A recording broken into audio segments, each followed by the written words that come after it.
lagi dari tempat ini saya sampaikan shalom. Dan belum terlambat juga ya kalau saya masih sempat sampaikan selamat Natal ya bagi Bapak Ibu yang turut merasakan bagaimana kehadiran Tuhan dalam kehidupan melalui apa yang telah Dia buat 2000 tahun lebih untuk keselamatan manusia. Orang bilang kalau belum dikenal belum disayang ya. Jadi saya minta terima kasih juga untuk Bapak Pendeta yang telah memberikan kesempatan kepada saya untuk membagikan firman Tuhan bagi setiap kita yang telah hadir pada saat ini. Nama saya adalah Pendeta Immanuel Tanasale. Ya, saya dari Gereja Advent dan asli saya dari Korea. Maksudnya maunya begitu, tapi lahirnya tidak di sana Bapak Ibu ya. Asli dari Nusa Laut, Pulau Anyo-Anyo. Jadi itu yang bisa saya berikan gambaran kepada Bapak Ibu bagaimana saya diberikan kesempatan untuk membagikan firman Tuhan bagi kita saat ini. Bapak Ibu yang dikasih dalam Tuhan, satu kali ada seorang pemuda yang baru pulang sekolah dari luar negeri. Jadi ketika dia pulang, dia bilang sama dia punya orang tua, Mama, Bapak, beta ini sekolah di luar negeri. Ada 3 pertanyaan yang profesor saya pun tidak bisa jawab. Sekarang, saya mau bawa 3 pertanyaan itu untuk ditanyakan kira-kira orang yang paling pintar di Indonesia ini siapa. Saya mau berikan pertanyaan ini. Lalu orang tuanya pikir, ini anak kayaknya ini sulai. Mereka konsultasi sama pendeta, lalu mereka bilang, pendeta bisa kita bawa anak ini sama pendeta? Oh iya, boleh. Lalu bapak dan mama kasih tahu sama anaknya, dikatakan, nak, kayaknya kalau pilih pendeta boleh, baru bisa dijawab pertanyaanmu. Lalu ini anak dengan agak sedikit sombong, dia katakan bahwa, Mama, profesor saja saya mampu jawab, lah ini mau kasih siapa? Pendeta. Yo anak coba dulu tuh, pergi di sana dulu tuh. Oh iya sudah, pergi. Jadi dia mulai pergi sampai di pendeta punya rumah. Dia mulai katakan kepada pendeta, pendeta, profesor saya dan banyak orang pintar tidak mampu menjawab pertanyaan saya. Apakah pendeta mampu menjawab 3 buah pertanyaan saya? Dan kalau pertanyaan itu diberikan sama Bapak Ibu, kira-kira Bapak Ibu bisa jawab ke saya. Yang pertama, dia bilang, kalau memang Tuhan itu ada, tunjukkan wujudnya kepada saya. Dia bilang sama pendeta, mana Tuhan? Gak setuju. Kalau memang wujudnya ada, tunjukkan kepada saya. Itu pertama. Pendeta bilang, yang kedua bagaimana? Apakah yang dinamakan nasib? Itu pertanyaan kedua pendeta. Pertanyaan ketiga apa nyok? Lalu dia bilang, pertanyaan yang ketiga pendeta, kalau setan bisa berubah menjadi api, kenapa setan dimasukkan ke dalam neraka? Bukankah neraka juga terbuat dari api? Tentu tidak akan menyakiti buat setan. Apakah Tuhan tidak pernah berpikir sejauh itu? Bagaimana pendeta? Bisa jawab 3 pertanyaan ini? Pendeta diam sejenak. Kalau Anda jadi pendeta, Anda jawab bagaimana? Pendeta diam sejenak, kemudian pendeta mulai berikan sebuah tamparan. Tas! Ini pemuda dia kaget. Pendeta jangan begitu, biar orang amun tapi jangan main tampar. Lalu, kenapa tampar saya? Pendeta katakan, saya memberikan jawaban terhadap pertanyaanmu. Maksudnya apa pendeta?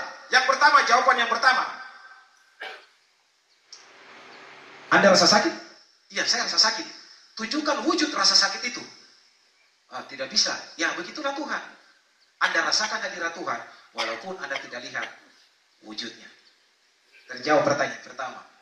Pertanyaan yang kedua. Jawaban terhadap pertanyaan yang kedua. Tadi malam Anda ada mimpi ditampar oleh saya? Tidak. Sebelum datang kemari ada pikir-pikir tentang hal itu? Tidak. Tamparan saya menunjukkan itulah nasib Anda. Jawaban kepada pertanyaan yang ketiga. Terbuat dari apa pipi Anda? Terbuat dari kulit, daging. Terbuat dari apa tangan saya? Terbuat dari kulit, dari daging. Apa yang Anda rasakan ketika saya tampar? Sakit mo. Sakit mo. Nah, walaupun setan bisa berubah menjadi api dan neraka terbuat dari api, tapi atas kehendak Allah, setan tetap akan merasakan kesakitan ketika dibuang ke api neraka. Bapak Ibu yang dikasihi dalam Tuhan, Seringkali dalam hidup ini kita berbuat, berbicara, berpikir sepertinya Tuhan itu tidak ada. Tetapi melalui berbagai macam peristiwa hidup, kita akan merasakan kehadiran Tuhan. Dan Natal adalah salah satu bukti kehadiran Tuhan sebagai perwujudan bahwa Allah pernah lahir menjadi manusia untuk suatu karya penebusan yang terkadang kita manusia tidak menghargainya. Serius Bapak Ibu. Saya kemarin acara Natal, saya jalan dari Masoi sampai ke Liang. Tapi yang menyedihkan bagi saya sebagai seorang hamba Tuhan, ketika melihat banyak anak-anak Tuhan merayakan Natal dengan duduk berkelompok-kelompok sambil ada tante Opi di tengah-tengah. Kasihan. Kau tuh bilang-bilang Natal, tapi kau tuh kadang-kadang tidak menghargai apa yang telah Tuhan buat dalam kehidupan kita. Makanya ada sebuah pepatah katakan begini. Kemarin adalah sejarah, besok adalah masa depan, tetapi hari ini adalah anugerah. Kenapa? Karena Tuhan telah menjaga kita dari kemarin sampai hari ini. Dan untuk menghadapi masa depan, kita harus selalu mengandalkan Tuhan. Saudara-saudara yang dikasihi dalam Tuhan kita Yesus Kristus, saat ini kita merasa bahwa kita hidup dalam suatu zaman di mana banyak sekali perubahan-perubahan telah terjadi. Jujur ya, di zaman dulu dengan sekarang banyak perubahan kasih. Dulu masih ada itu warnet, sekarang sudah pakai telepon selular. Dulu kantor pos rame, telegram rame, sekarang WhatsApp, Instagram, Facebook paling rame. Kantor pos sekarang susah pakai kirim-kirim surat lagi, paket saja. Ya, itu kenyataan. Dulu kita punya semboyan yang namanya bersatu kita teguh, bercerai kita runtuh. Datang Koronces, bersatu almarhum, bercerai kita selamat. Oh, makanya dulu jaga jarak. Semua terjadi perubahan, baik dalam sistem sosial, budaya, ekonomi, politik, dan agama. Apalagi di zaman sekarang, ada istilah itu zaman apa? Zaman apa? Zaman now, Nah, zaman now, mulai dari tahun 2020 sampai 2021 ini, istilah itu seringkali muncul. Mulai dari kids zaman now, guru zaman now, pendeta zaman now, umat zaman now, dan lain-lain. Yang semuanya dalam masuk kategori zaman now. Tetapi apa yang kita kira perubahan sebenarnya adalah suatu sistem yang sama dalam generasi yang berbeda. Jadi sistemnya sama, tapi generasinya apa? Generasinya berbeda. Maksud pendeta bagaimana? Orang mabuk, Bapak Ibu, contoh saja. Orang mabuk itu bukan nanti di zaman now. Sudah di zaman dulu sudah ada. Bahkan mulai ketika Nuh keluar dari Batra, dia orang pertama yang apa? Teler.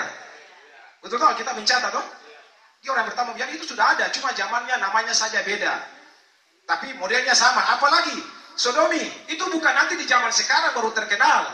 Itu sudah ada di zaman dulu. Sekarang Anda mengerti kata sodom. Kata sodom itu diambil dari kata Sodom dan Gomora. Nanti di abad 21 ini, dong rubah dia punya nama, tapi dosanya sama. Jadi LGBT. Tuh? Jadi laki-laki kawin dengan laki-laki, perempuan kawin dengan perempuan. Makanya Bapak Ibu, saya mau pastikan kepada Bapak Ibu, kalau Anda mengetahui bahwa jodoh Anda, entah itu sudah menikah atau mau rencana menikah, bahwa jodoh Anda adalah jawaban dari Tuhan, lihat dia baik-baik, berbeda jenis kelamin kan tidak? Kalau dia berbeda gender, itu salah satu syarat. Itu adalah jawaban Tuhan. Karena Tuhan bilang, Adam dan Hawa, bukan Adam dan Steve. Jelas ya? Jelas. Bapak Ibu yang dikasih dalam Tuhan, Pengkhotbah 1 ayat 9 dikatakan, apa yang pernah ada akan ada lagi, dan apa yang pernah dibuat akan dibuat lagi. Tak ada yang baru di bawah matahari. Pengkhotbah 3 ayat 1 dikatakan, untuk segala sesuatu ada masanya, untuk apapun di bawah langit ada waktunya. Ada waktu untuk lahir, ada waktu untuk meninggal, ada waktu untuk menanam, ada waktu untuk menuai. Segala sesuatu ada waktunya. Makanya hidup kita di dunia ini sebelum hari kiamat Maranatha, kita hanya sementara menunggu giliran. Kita tidak bisa muda selamanya. Suatu saat kita akan menjadi tua. Mau beli make up yang akan mahal-mahal seperti apapun, yang harganya mulai dari 50.000, yang imitasi sampai yang bunyi jutaan, tetap tua lagi. Tidak ada yang kekal selama-lamanya. Bulan berganti bulan, tahun 2021 beberapa hari lagi berganti menjadi tahun 2022, dan setiap orang akan tiba pada gilirannya. Kalau begitu sebagai orang percaya, Apa yang harus kita buat sekarang? Apa yang harus kita buat sekarang? Kalau kita lihat zaman sudah berubah, situasi sudah tidak menentu, dari sisi budaya, sosial, politik, dan agama semuanya berubah. Apa yang harus kita buat? Judul khotbah pendeta di saat ini, makanya saya beri judul, ketika Natal membawa perubahan. Natal harus membawa perubahan.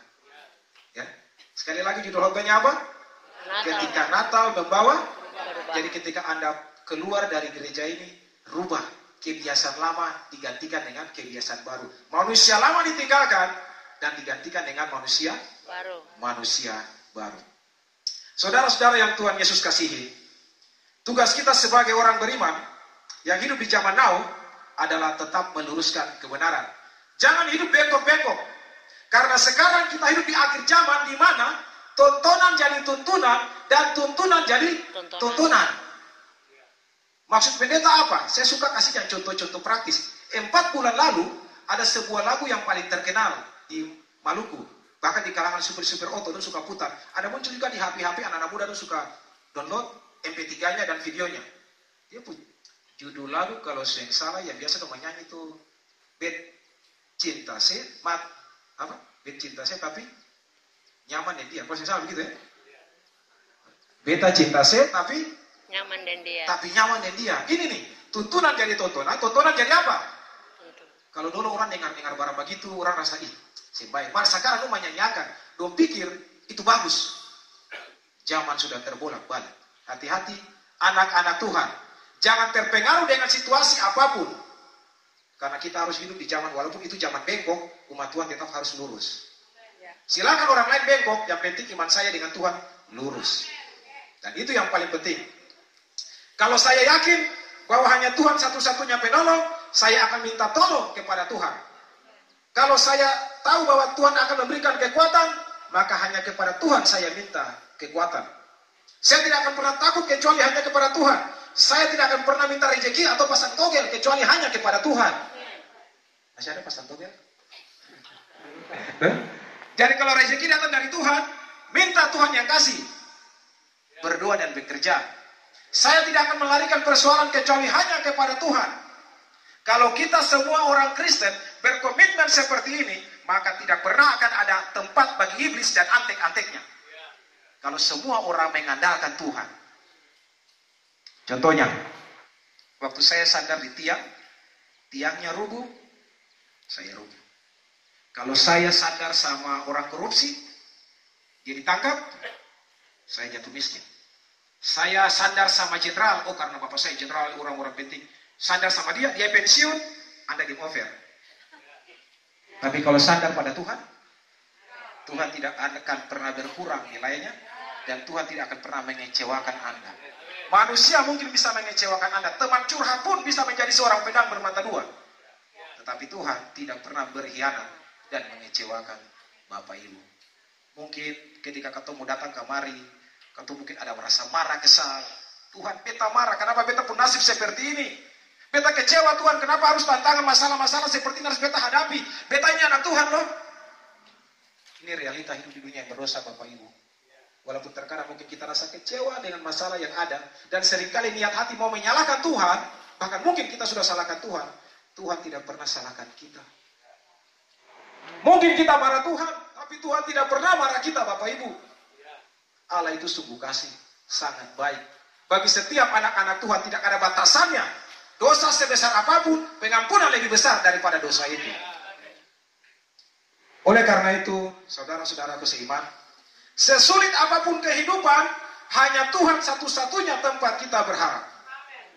Bapak Ibu yang dikasihi dalam Tuhan kita Yesus Kristus. Selama ini seringkali kita beriman, kebanyakan orang mayoritas. Beriman, tapi sekuler dalam tindakan. Banyak. Kadang-kadang orang bilang di gereja ada Tuhan, di pasar tidak ada Tuhan, timbangan curang. Di gereja ada Tuhan, di kantor tidak ada Tuhan, korupsi jadi sasaran. Di gereja ada Tuhan, di rumah tangga tidak ada Tuhan, hukum ke-7 menjadi-jadi. Katong harus bukan cuma di gereja ada Tuhan. Di mana saja katong berada harus ada apa? Tuhan. Ada Tuhan. Dan Tuhan itu kehadirannya ada di mana saja kita berada kalau katong kasih masuk Tuhan di dalam hati kita. Apalagi di zaman seperti ini, bukan cuma hanya kesulitan hidup yang sementara kita hadapi, tetapi dunia yang sementara terbolak-balik. Yang rajin ke gereja, do bilang fanatik. Gitu Bapak Pendeta ya. Yang rajin ke gereja, do bilang fanatik. Yang rajin ke diskotik, do bilang gaul, anak gaul. Tabula balik. Dunia yang terbolak-balik, dan itu kenyataan. Yang berpakaian sopan, disebut sok alim. Yang pakai pakaiannya tidak ada sama sekali, do bilang cantik. Dan itu yang banyak orang-orang dunia bikin seperti itu. Yang baca Alkitab rajin, jangan sok alim, alih kayak teroris saja. Padahal rajin baca Alkitab ini. Tetapi, yang rajin baca komik, minum tata kopi, dong bilang keren. Bapak Ibu, satu budaya yang seringkali katong, kadang-kadang saya orang Maluku saya jadi malu. Kalau baku dapat dalam pergaulan anak muda sekarang, dong buat sesuatu yang balik, tapi sebenarnya itu keliru. Karena kita hidup memang di zaman terbolak-balik. Makanya tadi awal, sebelum firman Tuhan, saya sampaikan, tujuan daripada umat Tuhan, katong harus hidup lurus, saya boleh bengkok-bengkok. Silakan orang lain yang bengkok, katong saya boleh. Maksudnya apa Pendeta? Coba Anda lihat pergaulan anak-anak muda kita saat ini. Orang-orang muda, laki-laki, perempuan, hati-hati ya dalam pergaulan. Waktu ditanya, bagaimana dia? Dia paling jago, taman sana jago. Barang, dia minum sampai masuk got. Orang jago minum sampai masuk got, dong bilang jago. Kalau ditanya, dia jago apa? Dia ikut lomba matematika juara 1 umum. Dia tembus akabri. Dia tembus P3K. Ini saya cara bercerita di kalangan anak-anak muda sekarang. Jagonya untuk hal-hal negatif. Dia jago barang. Adik pemain tua ada 10 di luar. Itu jago itu. Makanya hati-hati. Orang-orang muda, umat-umat Tuhan, anak-anak Tuhan yang ada. Kita harus berhati-hati ketika segala sesuatu mulai dalam keadaan terbolak-balik. Tuntunan jadi tuntunan, tuntunan jadi apa? Tuntunan jadi tuntunan. Oleh karena itu, boleh-boleh saja zaman berubah, tahun boleh berganti, beberapa hari lagi, sudah masuk tahun 2002, tapi iman jangan berubah-ubah. Silakan beli baju baru, silakan, itu hak Anda, Anda punya uang. Tapi jangan karena baju baru iman juga jadi apa? Berubah. Jangan karena pergaulan, tinggalkan Tuhan Yesus demi caca dan abang. Saya boleh. Tidak boleh. Tuhan mati untuk kita dengan darahnya yang mahal. Masa kata mengkorbankan Tuhan hanya untuk sesuatu yang ecek-ecek, yang hanya sementara di dunia, sedangkan perhitungannya sampai kekal di akhirat. Saudara-saudara, dikasih dalam Tuhan, kita perlu orang pintar. Betul, banyak orang cari orang pintar, tapi kita lebih lagi memerlukan orang-orang benar. Karena banyak orang pintar, tapi kalau moralnya tidak dijaga, maka benar bisa jadi salah, salah jadi benar. Dan itu realita kehidupan. Saudara-saudara yang saya hormati, harta yang paling berharga di dunia ini adalah nilai-nilai iman. Karena kekayaan baru terasa artinya jika dilandasi dengan iman, jabatan dan kedudukan akan terasa gunanya kalau dilandasi dengan apa? Dengan iman. Kalau begitu, pertanyaannya, bagaimana caranya Natal bisa membawa sebuah perubahan? Jadi tadi awal khotbah, Natal membawa perubahan. Pendeta, bagaimana caranya sehingga Natal bisa membawa perubahan? Siap? Kencangkan sabuk pengaman Anda, karena kita akan masuk pada 2 poin paling penting. Kalau saya bisa catat, yang penting bisa dapat ingat. Poin yang pertama, supaya kalau boleh Natal bisa membawa sebuah perubahan, adalah tetap pertahankan iman. Itu poin pertama. Moral itu yang harus kita jaga. Karena tadi awal sudah kita sebutkan bagaimana masalah sosial, perubahan-perubahan yang sementara terjadi dalam wilayah di sekitar kita. Dan tidak ada satupun bagian yang tidak tersentuh dengan perubahan-perubahan itu. Kalau iman kita tidak dijaga, moralitas tidak dijaga, maka kita bisa terbabit dengan dosa-dosa itu juga. Dalam Ibrani pasal 11 ayat yang pertama, ketika kita bicara tentang iman, iman adalah dasar dari segala sesuatu yang kita harapkan, dan bukti dari segala sesuatu yang tidak kita lihat. Betul kata sing lihat malaikat, betul kata belum lihat Tuhan, tapi cara kerja Tuhan itu ajaib. Dan setiap orang yang berlaku curang atau jujur akan menghadapi pengadilan Tuhan. Makanya kata saya usah kecewa kalau Anda diperlakukan dengan tidak adil, Tuhan yang akan membalikan waktu itu. Yang penting kesabaran yang harus kita punyai. Sehingga ketika pembalasan Tuhan terjadi baru katong lihat. Dulu kalau beta balas, cuma mengkali ini yang jadi. Tapi ketika Tuhan balas, sampai generasi ke-7 masih rasa. Makanya jangan pernah kecewa dengan Tuhan. Pengharapan Anda hanya ada pada Tuhan Yesus. Ibrani 2 ayat 1 juga dikatakan, karena itu harus lebih teliti kita memperhatikan apa yang telah kita dengar supaya kita jangan dibawa arus.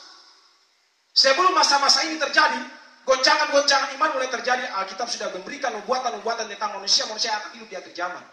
Jangan terhanyut dengan segala macam yang ada ini. Bapak Ibu yang dikasihi Tuhan, ingat hal ini baik-baik. Kesulitan itu bukan untuk ditakuti. Ingat ya? Kesulitan bukan untuk apa? Kesulitan bukan untuk ditakuti, tapi untuk diatasi. Hidup adalah kerja keras, bukan keajaiban. Dan perubahan tidak akan pernah terjadi kalau cuma hanya simsalabim. Sambil duduk dengan buku togel, lalu lihat bintang di langit, tanya-tanya orang punya mimpi, lalu mulai mengumpulkan. Andai kata, umpama, jikalau, misalkan. Saya ada. Itu tidak akan pernah terjadi. Tetapi perubahan itu akan muncul hanya dengan kerja keras. Dan Anda mau berubah. Makanya Alkitab bilang, ora et labora. Kerja keras. Kita harus mau untuk berubah menjadi manusia baru. Dan proses itu untuk perubahan tidak segampang membalikan telapak tangan. Ada orang yang dia bisa bertobat, Bapak Ibu. Kita susah mau buang Tante Opi nih. Tapi ya, karena kita sudah di zaman Roh Kudus, kita bisa buat dia 1 hari. Ya, memang ada orang yang begitu. Tapi ada orang yang dia, kasihan dia butuh waktu. Proses itu. Hargai kalau mereka ada mau berubah. Jangan katong sebagai umat anak-anak Tuhan, umat Tuhan, katong mulai marah-marah dong. Cepat sedikit, saya. Biarkan Roh Kudus yang nanti bekerja dalam hatinya. Dan ketika dia berubah, perubahannya itu memang dipastikan. Tapi kalau gampang instan, barang-barang instan itu biasa dia habis cepat lah. Tapi biarkan proses itu jalan. Yang penting dia mau untuk dirubah. Karena Roh Kudus tidak akan pernah mampu merubah orang yang tidak mau untuk berubah. Ya, perubahan itu harus terjadi dalam setiap kehidupan anak-anak Tuhan. Nah, berdasarkan hal ini, kita menyadari ketika kita mengalami kesulitan hidup dengan dasar iman yang kuat, kita tidak akan pernah bersungut, tapi mengatakan, mungkin ini adalah ujian iman. Ketika kesulitan hidup muncul, saya salahkan Tuhan, saya salahkan istri, saya salahkan suami, saya salahkan keluarga, mungkin ini adalah ujian hidup. Bapak Ibu yang dikasihi oleh Tuhan Yesus, bicara tentang hidup susah, ya kata sama susah ini, super rasa susah ya, mulai dari kerusuhan sampai dengan koronces ini. Dan sebenarnya kita ini bangsa Indonesia sudah terbiasa dengan hidup susah. Jadi sebelum kaget dengan apa? Susah. Dengan susah lain. Zaman Belanda 350 tahun dijajah, susah kasih? Susah. Ada yang bilang sih. Zaman Belanda pergi, kemudian disambung dengan apa? Jepang 3,5 tahun, susah kasih? Susah. Jepang pergi, masuk zaman kemerdekaan, terjadi pemberontakan di wilayah-wilayah di daerah-daerah. Susah kasih? Susah. Sesudah kemerdekaan, sekutu pergi, kemudian semua kembali aman, orde baru muncul. Dia bilang orde baru susah lain. Sesudah orde baru muncul diganti dengan reformasi, mulai lagi reformasi, susah lagi. Tuh? Jadi kalau bilang susah, kita sudah terbiasa dengan apa hidup? Hidup susah. Jadi bagaimana cara menghadapinya? Kalau sudah terbiasa dengan hidup susah, jangan salah sikap menghadapi zaman now. Ingat ya? Kalau sudah terbiasa dengan hidup susah, jangan salah sikap menghadapi zaman now. Ini metode yang saya mau kasih sama Bapak Ibu. Untuk jaga iman, moral harus dijaga. Dan saya sudah bagikan ini juga ke beberapa orang. Dan saya suka bagikan untuk saudara yang ada di sini. Kalau ada orang yang tidak suka sama Bapak Ibu, ini contoh satu saja. Jaga iman supaya jangan katungnya terbabit dengan masalah. Kalau ada orang yang tidak suka sama Bapak Ibu, jangan stres. Kalau Anda stres, nanti Anda stroke. Kalau Anda stroke, Anda stop. Betul. Jadi kalau ada orang yang tidak suka sama Anda, resepnya gampang. Anda pernah nonton itu di televisi berita-berita artis-artis terkenal? Biasa itu yang terkenal itu karena apa kok? Gosip. Jadi kalau Anda dibenci orang, itu artinya kemana orang itu pergi, dia cerita Anda. Kemana orang itu bertemu dengan siapa saja, dia cerita Anda. Anda itu artis buat dia. Tuh? Jangan stres, santai. Biarkan Anda tetap tenang. Dia cerita, masa dia cerita Ale begitu, tenang, kita makan kenyang, dia stres, dia kurus, kita gemuk. Kan begitu. Jadi jangan salah sikap menghadapi zaman sulit susah. Kesulitan bisa terjadi, tapi bagaimana sikap kita menghadapi hal-hal sedemikian, dan itu membutuhkan iman yang kuat. Kalau orang tidak punya Tuhan, dia ambil emosi. Langsung mungkin kalau dia orang Amun ya, dia ambil parang langsung, otak pendek saja. Tapi kalau ada Tuhan, dia berpikir positif. Ada sih suka beta barang, tiap saat cerita beta, butuh tanda tangan. Dia bisa stres, kamu tenang-tenang. Betul kasih. Jadi jangan stres menghadapi kesusahan. Hidup tetap punya iman yang kuat. Jangan ambil jalan pintas dan menghalalkan segala cara. Ingat baik-baik. Kalau hidup susah, jangan ambil jalan pintas. Ketika masalah datang, jangan lihat tali jemuran nanti berakhir di atas pohon dengan tali. Lihat sama-sama. Ketika hidup susah, ambil Alkitab, berdoa, tutup mata, angkat hati. Tuhan akan kasih kekuatan. Amen. Tapi kalau masalah datang, Anda lihat tali jemuran, besok pagi masuk di surat kabar. Saya boleh. Kau punya Tuhan, mau. Jangan kasih beban bagi kami hamba-hamba Tuhan. Ketika ada anak-anak Tuhan yang meninggal karena bunuh diri, kau setengah mati mau bikin renungan. Ya betul apa kita ya? Setengah mati kau mau bikin renungan. Mau bilang apa? Bertemu dengan Tuhan di surganya mati bunuh diri, mau. Jadi ingat itu baik-baik. Jangan ambil jalan pintas dan jangan menyusahkan kami. Sehingga ketika kami membawakan acara-acara pemakaman di umat-umat Tuhan yang matinya dengan Tuhan, itu lebih bagus dapat dengar. Daripada kami harus bicara otak ini, apa yang kata mau bilang ini. Dan itu yang terjadi Bapak Ibu. Iman itu harus dijaga. Iman itu yang harus dijaga. Dalam Yakobus pasal 2, ayat 17, 21 dan 22. Saya ringkaskan. Iman selalu membawa kita kepada perbuatan-perbuatan yang baik. Dan iman yang tidak membawa kita kepada ketaatan akan perintah Allah adalah iman yang mati. Saya beriman pada Tuhan, tapi kalau itu tidak membawa Anda menjadi orang yang baik, iman itu iman yang mati. Saya beriman pada Tuhan, berarti hidup saya harus apa, Pak? Baik. Kalau gajah mati tinggalkan apa? Gading. Gajah mati akan tinggalkan gading. Kalau harimau mati dia tinggalkan apa? Kalau harimau mati dia tinggalkan belang. Kalau manusia mati apa yang dia tinggalkan? Nama. Mudah-mudahan bukan hutang yang Anda tinggalkan. Ketika manusia mati, dia akan jadi cerita bagi orang yang masih hidup. Mau jadi cerita baik atau jadi cerita buruk, tergantung dari apa yang kau lakukan sekarang. Karena itu orang hidup yang akan cerita akan terus. Jangan kita menjadi bagian ketika orang meninggal, orang angkat syukur berkata, asuh dari subimu. Suaman. Tapi kalau boleh kasihannya, dia paling baik. Karena kita tiba semua pada gilirannya. Hidup hanya sementara Bapak Ibu. Mazmur pasal 90 ayat 10. Buka Alkitab, kalau Anda bawa di HP juga bisa buka.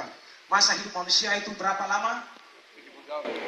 70 tahun. Kalau lewat 80 sisa penderitaan. Jadi kalau umur saya sekarang 40, secara logika kontrak saya dengan Tuhan sisa 30 tahun lagi berakhir. Jadi kalau Anda yang punya umurnya sudah 69 tahun, 11 bulan, 30 hari, satu hari lagi mau fair. Ya itu memang real. Tapi kalaupun ditambahkan usia, itu anugerah Tuhan. Yang penting kita yakin kalau saya dengan Tuhan, mati dan hidup saya tidak perlu takut. Dan itu didasari dengan iman yang kuat. Karena itu tetap dalam jalur keimanan. Boleh hidup di zaman now, tapi keyakinan jangan sampai now. Bapak lihat ya. Hidup di zaman now, tapi iman jangan sampai now. Silakan tahun berganti, iman tidak boleh ganti-ganti. Sekali Tuhan Yesus sampai menutup mata tetap Tuhan Yesus. Amin. Sanggup? 3 orang saya bilang. Masih sanggup kah? Sanggup. Sekali Tuhan Yesus sampai tutup mata, Tuhan Yesus sanggup. Baru 17 orang. Sanggup?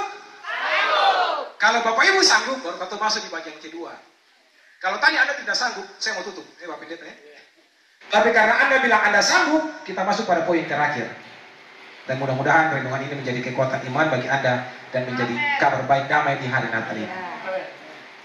Yang kedua, setelah iman, moral harus dijaga. Hal yang kedua adalah kita harus kuat. Harus kuat. Bagaimana supaya harus kuat?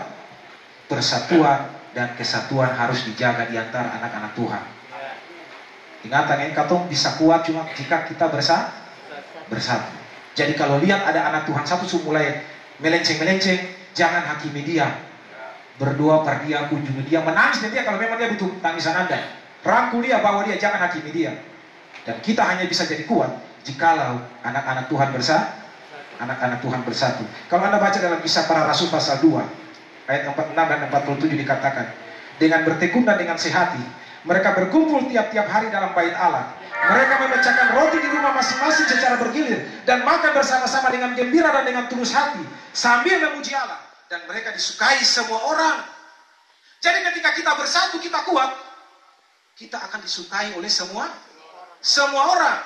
Lanjut, dan tiap-tiap hari Tuhan menambah jumlah mereka dengan orang yang diselamatkan.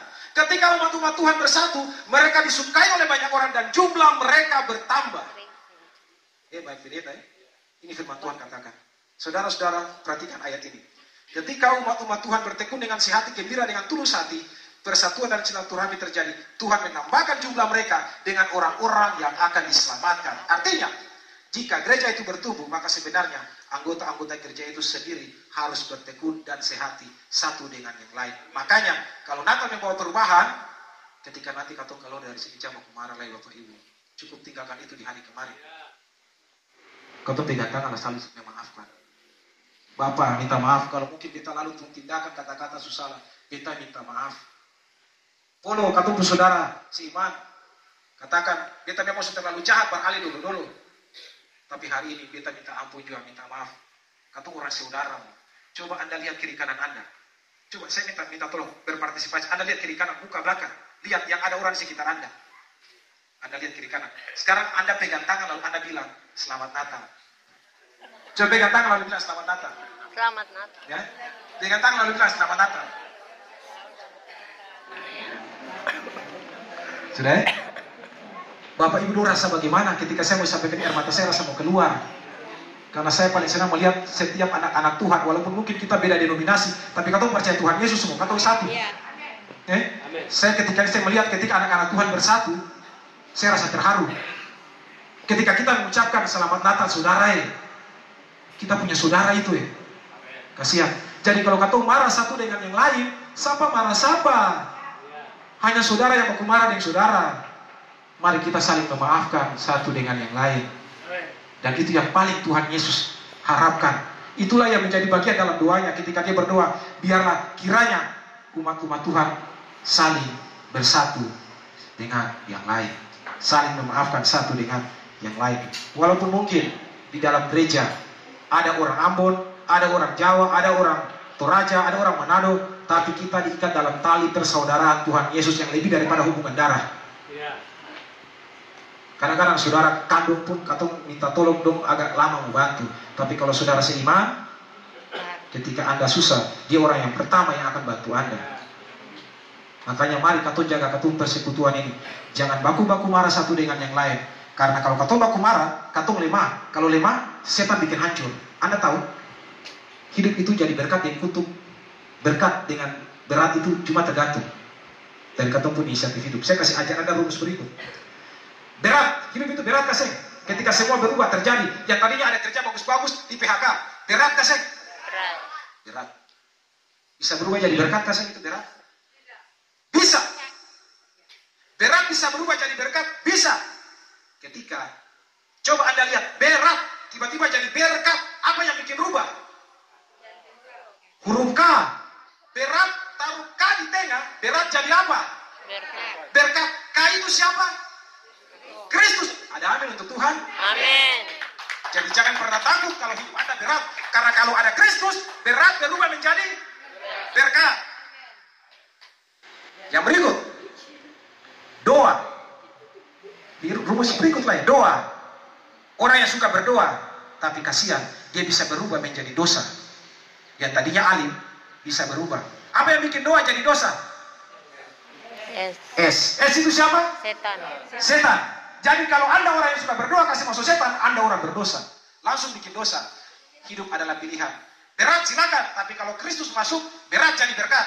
Berdoa, tapi kalau Anda izinkan setan masuk, jadi dosa. Hidup adalah pilihan. Pilih Tuhan Yesus supaya bahagia di dunia sampai di akhirat. Kasihan. Kata orang kecil, kata paling bahagia karena kita punya Tuhan. Jaminan keselamatan. Dia naik ke surga, dia bilang, aku akan datang kembali dan menyediakan tempat bagimu. Ngapain kita harus takut? Lah kata Tompi menyangkal orang tua dengan hal-hal yang lain, rugi. Sembolik.